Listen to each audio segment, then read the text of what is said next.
Hello, my name is Brad Skiff. I am a training center faculty member with Trio Safety CPR and AED Solutions. We're a company that goes around and helps teach and certify individuals and companies in the training of CPR, how to use an AED, and first aid skills. We are partnered with a company called Stop Heart Attack, who is the #1 AED retailer here in the state of Alabama. Not only in the state of Alabama, but the SEC territory and nationwide as well. I am very excited to be here this morning to talk to you about something that the School of Public Health is doing here on campus. They are actually leading the way in bringing awareness and preparedness and taking proactive steps in the battle against cardiovascular emergencies. They're doing many things here in the School of Public Health. They are educating their staff members on signs and symptoms and things to look for. They're training their staff members on how to do CPR, how to use an AED. They are actually equipping the staff members with AEDs on every floor, and I'll get to that in just a second. But the biggest thing is that the School of Public Health here on campus is actually taking steps and they're leading the way. Before I get started, there's a couple things that I just want to mention. The new purchases, the AEDs that were purchased, there is one on every floor of the School of Public Health. They are in the middle of the hallway, and it's going to be easily recognizable because there is a sign that will stick out from the wall that says AED. I want to mention as well that this is not a CPR class. This is not designed to tell you how to do CPR, but rather how to use your AED. And I also want to tell you a little bit about AEDs in general. An AED stands for Automated External Defibrillator. This machine truly is the difference maker when it comes to somebody in a cardiac arrest. We use heart attack and cardiac arrest interchangeably, but technically they're different. A heart attack is usually signs and symptoms of the heart failing. Sudden cardiac arrest is just that. It happens suddenly. The heart actually stops functioning as a pump. It does one of two things. It either stops or it goes into what we call ventricular fibrillation. Now there's many different arrhythmias, but the one that the AED looks for is ventricular fibrillation. If that is spotted, the AED will deliver a shock and actually stop the heart, and we are so wonderfully made that this will reset the electrical current for the heart, and if our heart's going to continue to beat, it's going to start beating again. Many people are afraid of using the AED. They're afraid of hurting somebody. You have to rest assured that this machine does all the thinking for you.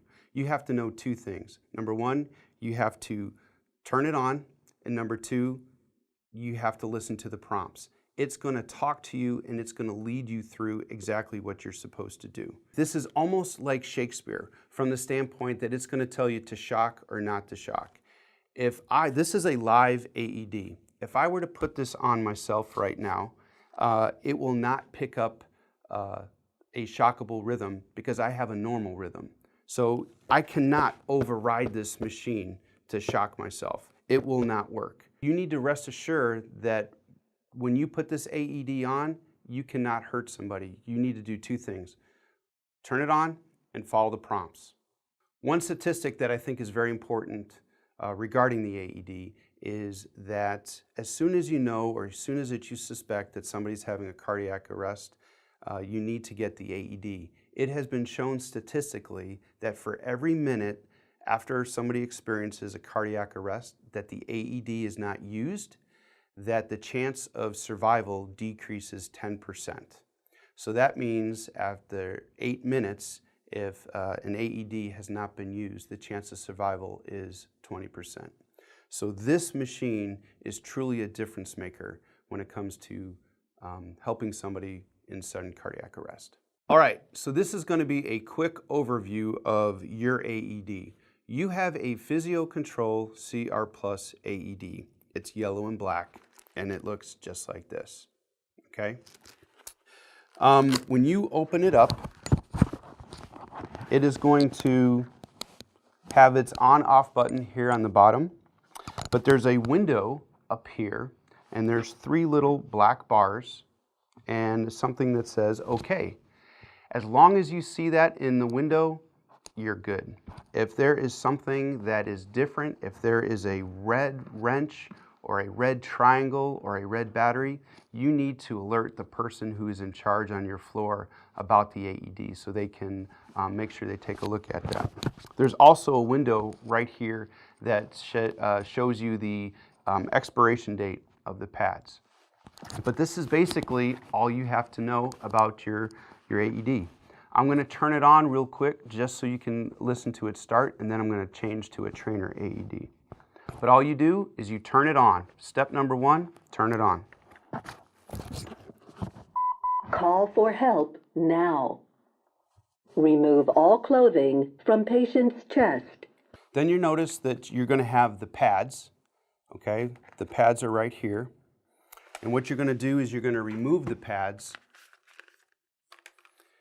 and the pads are going to tell you exactly where to place them on the person that you're working on. So one pad goes in the upper right and the other pad goes in the lower left, okay? But that is the pads. And then you guys are lucky that you guys have an automated AED where it's going to shock on its own. So what I'm going to do is I'm just going to take you through a quick scenario of how this actually works. So when the AED arrives, the first thing you do is you turn it on. So you're going to turn on. Call for help now. If you haven't already called for help, remove all clothing from patient's chest. call for help. Clothing's been removed. Pull red handle to open bag. And so here are the pads. Look at pictures on pads. Peel one pad off blue plastic. Apply pad to bare skin, exactly as shown in the picture. Press pad firmly. Peel other pad off blue plastic. Apply pad to bare skin, exactly as shown in the picture. Press pad firmly. Now you'll see these Remove 2 all red clothing lights. from patient's chest. Those red lights are going to continue until there's a good contact. Once there's good contact, Do not touch patient. it will say do not touch patient, Evaluating heart rhythm.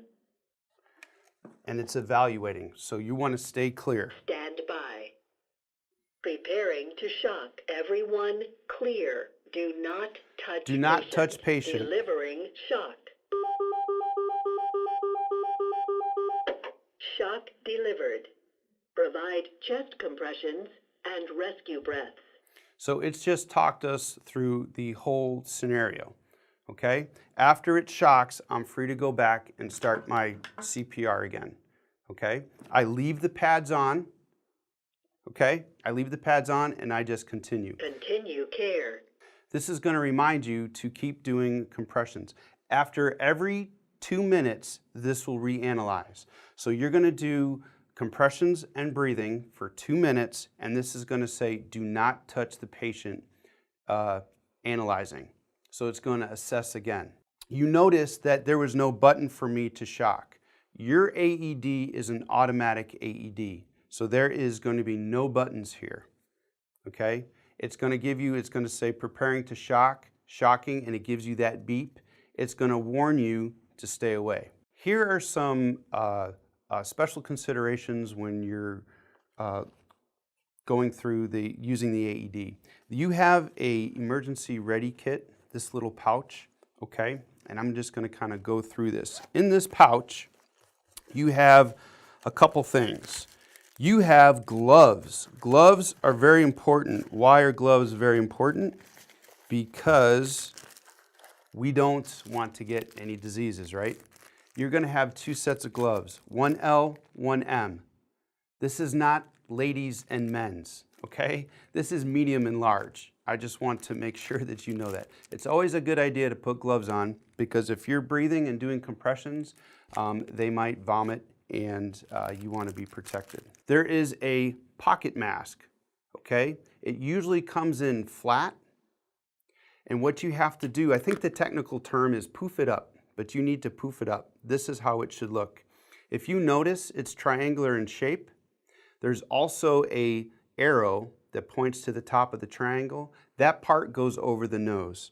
So this is what you would actually learn in the CPR class. But just so you know, for the mask, it goes over the nose.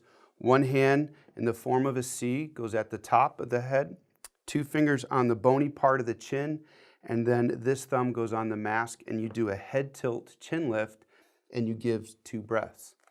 This is a one-way valve, so if they do get sick, it's not going to come back up. All right, you're protected here.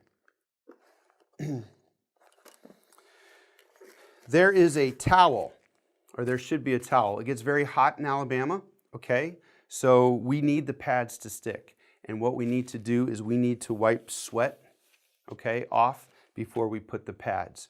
Another reason that we would use the towel is that if they have a medicine patch, sometimes people will have a medicine patch here, and that's another reason that we wear the gloves. We don't want to touch the medicine patch, but we remove the medicine patch, and then we wipe that clean before we put the AED pad on.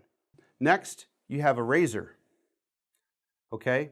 And the razor is to remove the hair on the gentleman so the pads will stick. You're just going to do a quick shave where the pads are supposed to go, okay? Some AEDs also have, it's a smaller version of a razor, but most razors are traditional like this with the handle. And so you're just going to very quickly, you're going to remove the hair and put on the electrodes. And last but not least, we have the scissors, okay? And the scissors are used to cut the shirt because we need access to the chest. Now, if somebody's wearing a button-down shirt before you start CPR, you can rip the shirt. However, like my shirt today, we wouldn't be able to do that. We would have to wait for this. You would do CPR over the shirt, okay, to the best of your ability.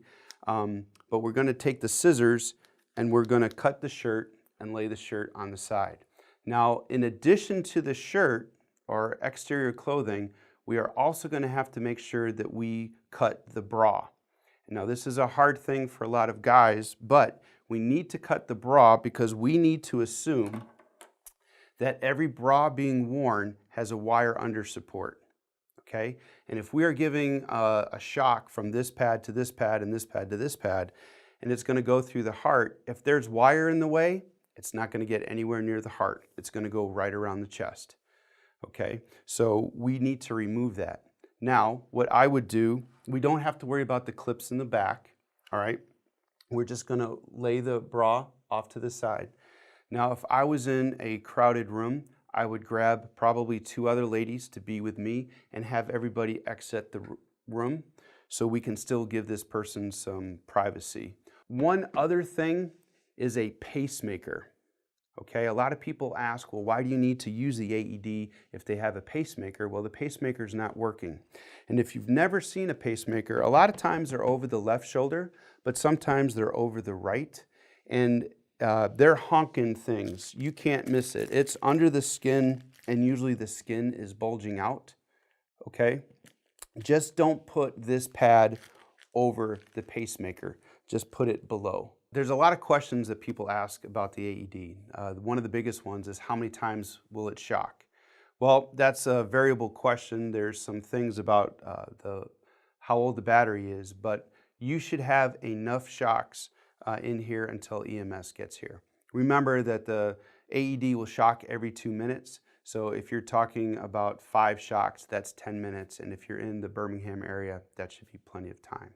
How is the energy measured?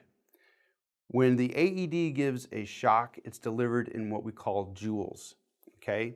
The very unique thing about your AED is that it gives a shock in escalating joules, which is very neat. So in other words, the first shock that it gives it at 200. The next shock that it gives is at 300. And then the third shock that it gives, and every shock thereafter, is at 360. Another question is pediatric pads. A lot of AEDs do have pediatric pads if you're going to a school, high school, elementary school. However, the ones that are here in the School of Public Health, they do not have pediatric pads, but that's okay.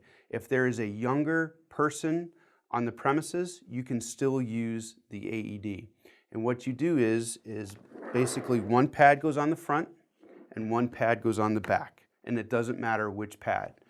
The way I kind of do is if you put the pads on normally and pretend Preston here is shrinking and the pads are getting closer, you'd never want them to touch. So one pad goes on the front, one pad goes on the back. Another question is how long the batteries and pads last. On your particular unit, this AED, this has a master battery on the inside, and every 2 years you have a battery charger stick that you insert that charges that internal battery.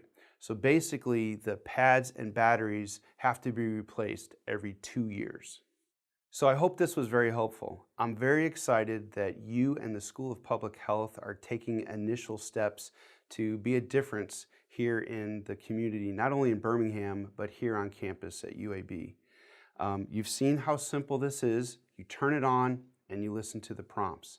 And a quick decision, even just to call 911 and get this whole system going, that could truly make a difference in somebody's life. If you are looking for more information, you can contact me. My name is Brad at Trio Safety. Our phone number is 205-440-1000.